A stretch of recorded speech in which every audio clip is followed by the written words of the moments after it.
2 साल से दिल्ली के तिहाड़ जेल में बंद सहारा प्रमुख सुब्रत रॉय ने सुप्रीम कोर्ट से हेल्थ के आधार पर जमानत की मांग की है। सुब्रत रॉय के वकील ने सुब्रत रॉय की गिरती हेल्थ का हवाला देते हुए जमानत की मांग की। वकील ने कहा कि सुब्रत रॉय गर्मी का एक और सीजन जेल में नहीं गुजार सकते। सहारा ने कहा कि जमानत की शर्तों में शामिल कैश कंपोनेंट को करीब करीब पूरा कर लिया गया है। सुप्रीम कोर्ट 11 मई को सहारा की जमानत याचिका पर सुनवाई करेगा। तो वहीं सहारा ग्रुप की प्रॉपर्टी बिक्री को लेकर सेबी ने सुप्रीम कोर्ट में स्टेटस रिपोर्ट सौंप दी। सेबी ने कोर्ट को बताया कि प्रॉपर्टी की बिक्री के लिए एसबीआई कैप्स और एचडीएफसी रियल्टी को नियुक्त किया गया और प्रॉपर्टी बेचने की प्रक्रिया को 4 महीने में पूरा कर लिया जाएगा। सेबी ने बताया कि सहारा की 67 प्रॉपर्टी को बेचा जाएगा और बिक्री की प्रक्रिया 1 हफ्ते के अंदर शुरू की जाएगी। आपको बता दें, सुप्रीम कोर्ट ने सेबी को सहारा ग्रुप की प्रॉपर्टी बेचने का आदेश दिया था। कोर्ट ने जमानत की शर्तों में भी बदलाव किया और अब जमानत के लिए बैंक गारंटी की जगह प्रॉपर्टी की सेल डीड भी दी जा सकती है।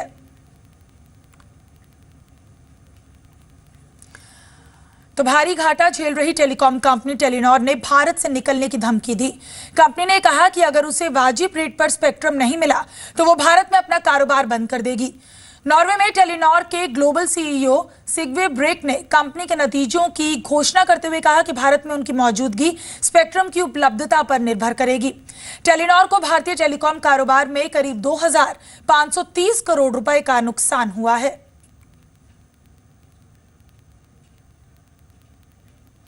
तो बात शेयर बाजार की कमजोर शुरुआत के बाद कारोबार के दूसरे हिस्से में खरीदारी से बाजार में आज बढ़त देखने को मिली। हालांकि बाजार मामूली बढ़त के साथ बंद हुए। सेंसेक्स 57 अंकों और निफ्टी 17 अंकों की बढ़त के साथ बंद हुआ। निफ्टी 2016 के सबसे ऊंचे स्तर पर बंद हुआ। टेलीकॉम, तेल, गैस और एफएमसी शेयर्स में सबसे ज्यादा खरीदारी दिखी तो छोटे और मंझोले शेयर्स में आज भी खरीदारी जारी रही।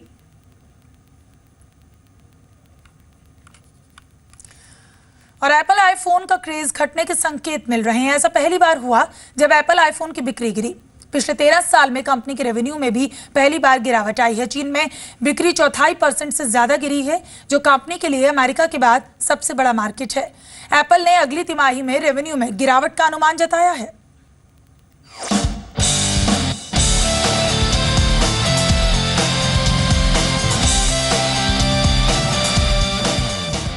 एप्पल आईफोन का क्रेज घटने के संकेत मिल रहे हैं।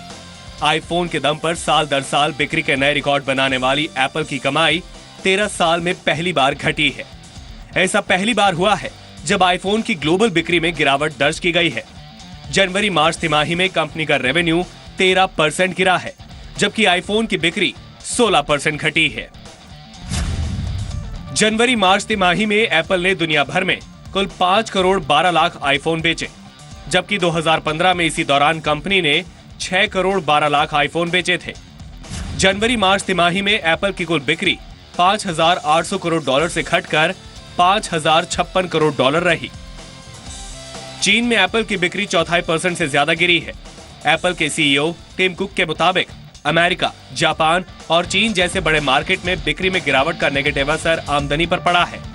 जानकारों को डर सताने लगा है कि कहीं आईफोन अपने सैचुरेशन पॉइंट पर तो नहीं पहुंच गया। Market saturation, competition from low-cost phones, and then this question of whether people are keeping their phones longer. It's hard to. I don't think you can say that there's one clear factor, but clearly the dynamics are changing in terms of the volume that they're going to sell every quarter. हालांकि बिक्री के लिहाज से Apple के लिए भारत एक बेहतरीन market साबित हो रहा है। जनवरी मार्च तिमाही में भारत में एप्पल की बिक्री 56% बढ़ी है। टिम कुक ने भारत का जिक्र करते हुए कहा कि भारत में एप्पल की बिक्री 56% बढ़ी है। कंपनी उभरते बाजारों पर जोर दे रही है। कुक ने कहा कि एप्पल भारत में अपनी विस्तार योजना में तेजी लाएगी। कुक ने कहा कि वो भारत पर लॉन्ग टर्म के लिए दाव लगा रहे हैं। कुक ने कहा कि आज भारत उस जगह खड़ा है जहां चीन 7 से 8 साल पहले था।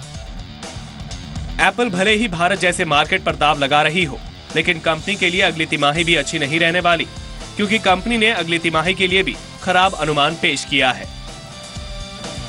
ब्यूरो रिपोर्ट, जी मीडिया। फिलहाल न्यूज़ 360 में इतना ही। दीजिए इजाजत।